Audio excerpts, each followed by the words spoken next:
बिहार में हो रहे राजनीतिक उथल पुथल और जिस तरह के माहौल पैदा हो गए हैं, जिस तरह के एक दूसरे पर आरोप प्रत्यारोप के दौर शुरू हो गए हैं, इन सब के बीच में मौसम ने भी करवट बदल दिया है। अभी मौसम का मिजाज और राजनीतिक मिजाज दोनों एक जैसे लग रहे हैं। जहां एक तरफ इस बात को लेकर के पूरी तरह से पिछले एक महीने से या उससे भी ज़्यादा समय से कहा जाए तो 2020 के चुनाव हुए थे, तब से परिणाम आते ही ये बात शुरू हो गई थी कि नीतीश कुमार कमज़ोर हुए हैं और कमज़ोर नीतीश कुमार कभी भी घातक हो सकते हैं, क्योंकि अब चोटिल हो चुके हैं। और चोटिल आप समझते ही है कि जब आदमी चोटिल हो जाता है तो उसे गुस्सा कितना आता है।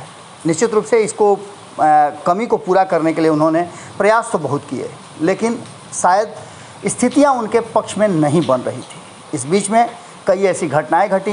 तेजस्वी यादव लॉकडाउन ख़त्म होते ही पटना आते हैं और पटना आकर के वो एक बड़ा बयान दे देते हैं जो हर किसी के जुबान पर लगभग चढ़ जाता है कि 90 दिनों में ये सरकार गिर जाएगी।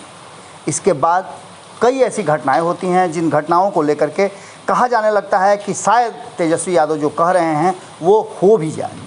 अब इसके कई कारण हैं। पहला तो ये कि आपने देखा होगा कि किस तरह से इस पूरे माहौल में रोल रहा भारतीय जनता पार्टी का।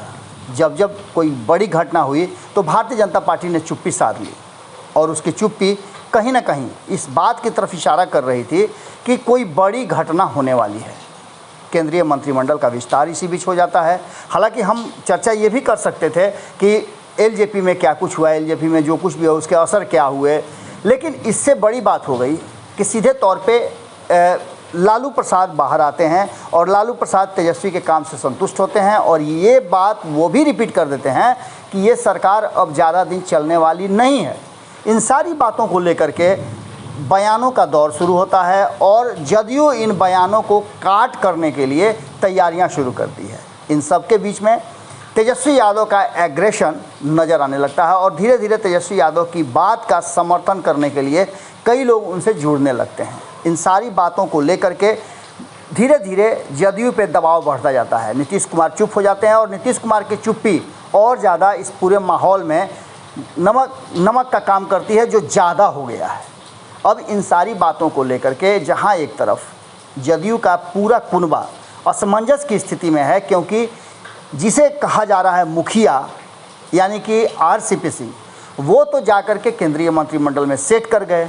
अब बिहार कौन चलाएगा? नीतीश कुमार चुप हो गए हैं, अब बिहार कौन चलाएगा? ललन सिंह बाहर निकलते हैं, और ललन सिंह जिस तरह से बाहर निकलते हैं और उपेंद्र कुशवाहा से मिलते हैं, उसके बाद एक बड़ी घटना घटती है। और जैसे ही ललन सिंह एक्टिव होते हैं, वैसे ही जो मीडिया में बात करने के लिए अधिकृत लोग होते हैं उसमें जदयू बड़ा फेरबदल कर देती है। इस फेरबदल को लेकर के चर्चाएं भी शुरू हो जाती हैं कि आखिर क्या कारण है कि संजय सिंह जो मुख्य प्रवक्ता थे उन्हें उनके पद से हटाया जाता है। अब ये चर्चाएं चल ही रही थी कि नीरज कुमार जो कि फायर ब्रांड कहे जाते हैं और अपनी बातों को रखने के लिए माहिर माने जाते हैं, नीरज सिंह को मुख्य प्रवक्ता का पद मिलता है और उसके बाद वो शुरू हो जाते हैं। नीरज कुमार लगातार जिस तरह से अपनी बातें रखते हैं वो आप जानते हैं। नीरज कुमार इस बात को लेकर के जब तेजस्वी यादव ने हमला किया और साफ तौर पे नीतीश कुमार को टारगेट करते हुए उन्होंने लिखा था, तब जबकि एक सांसद हैं भागलपुर के, उनके यहाँ से एक कुख्यात अपराधी मिलने की सूचना मिली थी।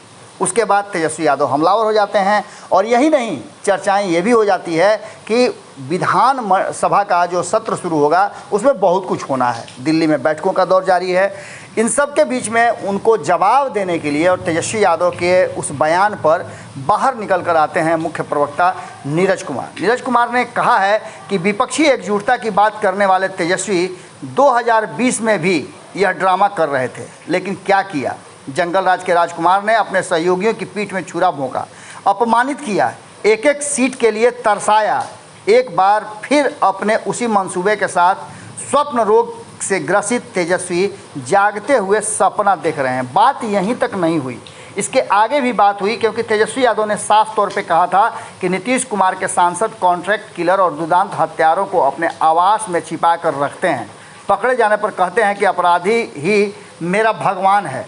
अब इन सब बातों का जवाब देते हुए नीरज कुमार ने साफ तौर पे कहा है कि आपने देखा है, कोई सबूत है आपके पास? अब क्या इसमें सच्चाई है ये तो जांच का विषय है, लेकिन इतना तय है कि राजनीतिक रूप से जिस तरह से आमने सामने आ गए हैं नीतीश कुमार और तेजस्वी यादव, ये इस बात की तरफ इशारा कर रहा है कि आने वाला विधानसभा का सत्र निश्चित रूप से बड़ा ही विस्फोटक होने वाला है।